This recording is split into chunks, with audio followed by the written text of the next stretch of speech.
Hello दोस्तों, मैं मालती मिश्रा मेहंती आप सबका स्वागत करती हूँ अपने चैनल किस्से कहानियाँ में। दोस्तों, आज मैं आपके लिए अपनी किस्से कहानियों की पोटली से लेकर आई हूँ एक नई कहानी। संस्कारों का पतन नहीं है फेमिनिज्म।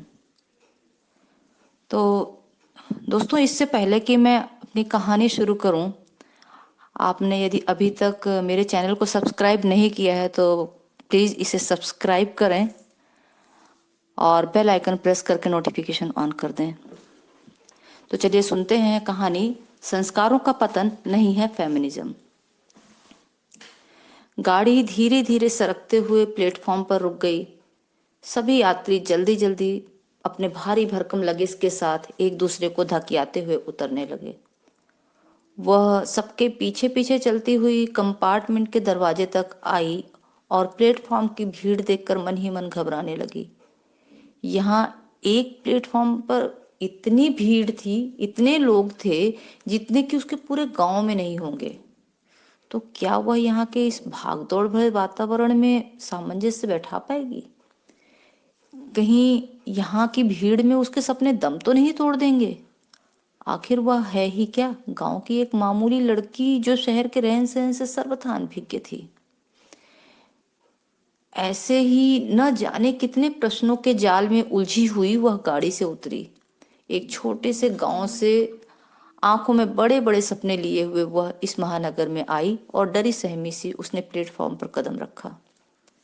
गांव का एक युवक मनीष यहाँ रहता था, तो बाबा ने उसकी मदद से कॉलेज में अपनी इकलौती बिटिया मालविका का एडमिशन करवा दिया था।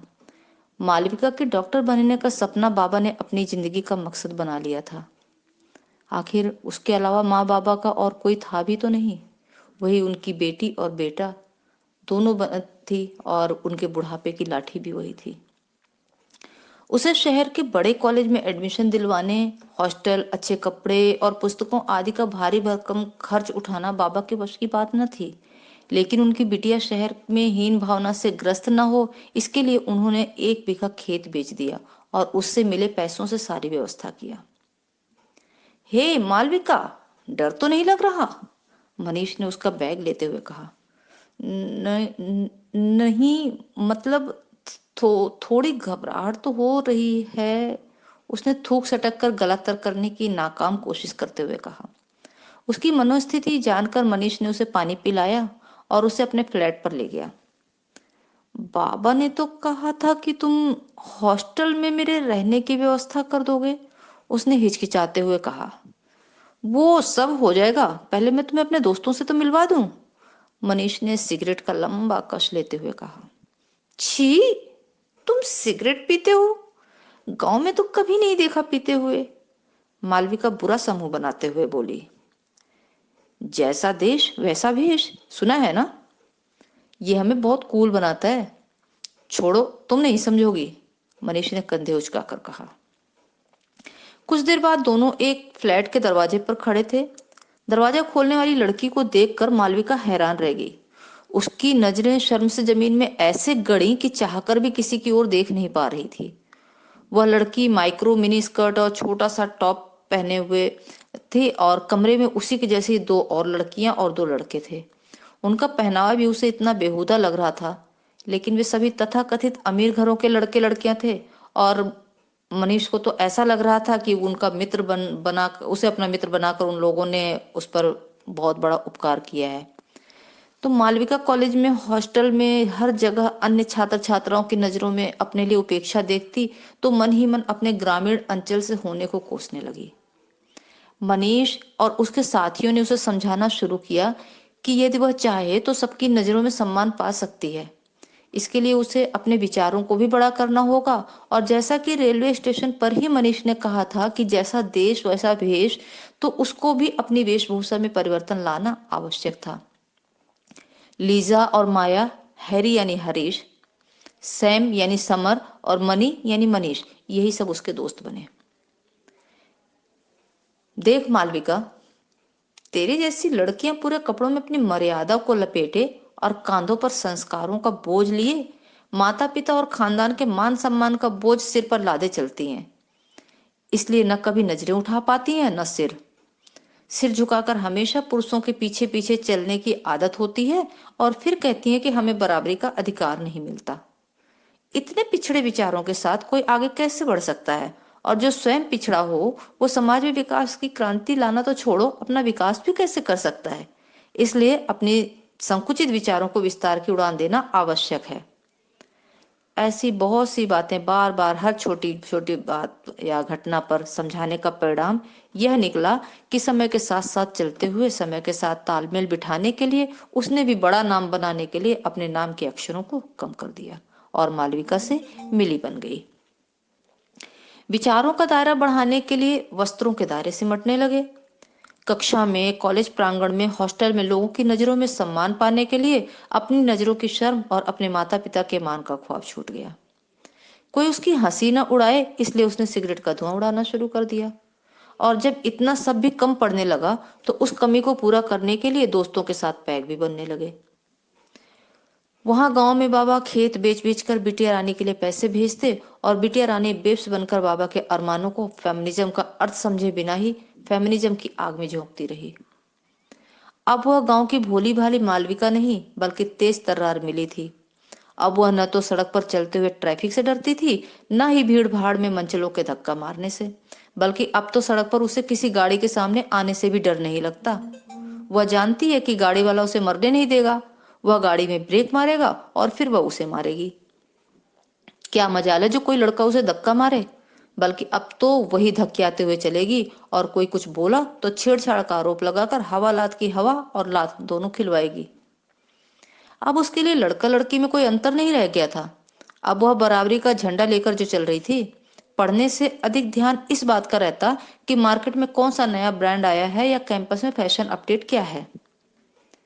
गांव में दिन रात धूप छांव देखे बिना बाबा अपनी हड्डियां गला रहे थे कि एक दिन बिटिया बड़ी डॉक्टर बनकर आएगी, तब उनकी कमर तोड़ मेहनत का प्रतिफल मिल जाएगा, उनके बिके हुए खेतों का संताप खत्म हो जाएगा।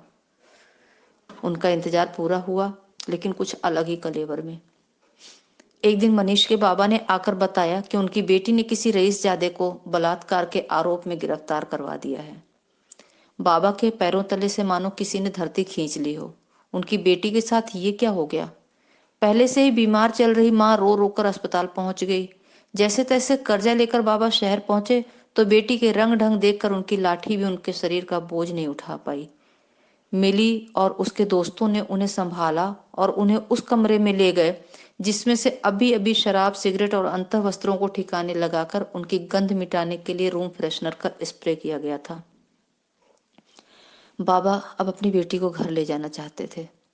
वह जानते थे कि उस बलात्कारी रईसजादे से मुकदमा लड़ना उनके बूते की बात नहीं, लेकिन मिली ने उन्हें अपनी मजबूती का ज्ञान कराया और समझा बुझाकर उन्हें वापस भेज दिया। गांव में भी न्यूज चैनलों पर और सोशल मीडिया पर लोगों ने मालविका को मिली बनी हुई देखा था।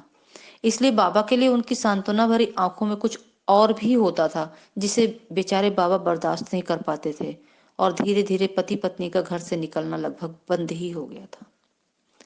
अचानक एक दिन सोशल मीडिया पर एक वीडियो वायरल हुआ जिसमें मिली अपने दोस्तों के सामने टशन मार रही थी कि उसने बदला लेने के लिए उस रईसजादे पर झूठा आरोप लगाकर उसे बड़ा अच्छा सबक सिखाया।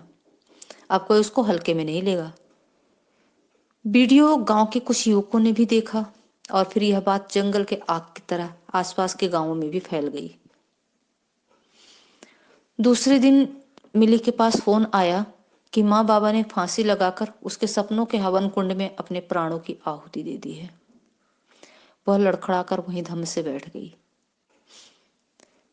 कुछ देर बाद गांव जाने के लिए माया उसके पुराने बैग में से वही कपड़े निकाल रही थी जिन्हें लेकर मिली गांव से शहर आई थी। सोच ले मिली, गांव में तो लोगों का सामना कर पाएगी? वहां के लोग, यहाँ तक कि पुलिस भी तेरा फेमिनिज्म नहीं समझेंगे। उन पर इसका कोई असर भी नहीं होगा। अभी भी समय है तो सोच ले, मनीष बोला। अब समय रहा ही कहाँ मनीष, अब तो सब खत्म हो गया। काश कि मैं आंखें खोलकर रखती और समझ पाती कि किसी शब्द का सही अर्थ जाने बिना मैं उसके पीछे ऐसे भागूंगी तो एक दिन समाज तो छोड़ो अपनी नजर में ही नहीं उठ पाऊंगी। काश मैंने सिर्फ अपने लक्ष्य पर ध्यान दिया होता। काश मैं समझ पाई होती कि नारीवाद पुरुष और महिला के बीच प्राकृतिक अंतर को मिटाने की बात नहीं करता। यह पुरुषों के दमन की भी बात नहीं करता, बल्कि यह सभी के बराबर सामाजिक अधिकारों की बात करता है, न कि इसकी आड़ में किसी को नीचा दिखाने की। नारीवाद का अर्थ संस्कारों का पतन नहीं, बल्कि संस्कारों और समाज के प्रति सभी के दायित्व निर्वहन की समान भागीदारी का होना है। काश समय रहते मैं अपने अधूरे ज्ञान को पूर्णता दे पाती।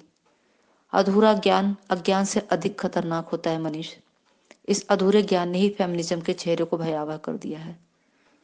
काश मैं समय रहते ये सब जान पाती। तो दोस्तों, कैसी लगी आपको यह कहानी? कमेंट बॉक्स में कमेंट करके जरूर बताइएगा और लाइक और शेयर करना ना भूलिए। जल्द ही पेश होती हूँ आपके समक्ष अपनी एक नई कहानी के साथ। तब तक के लिए बाय बाय।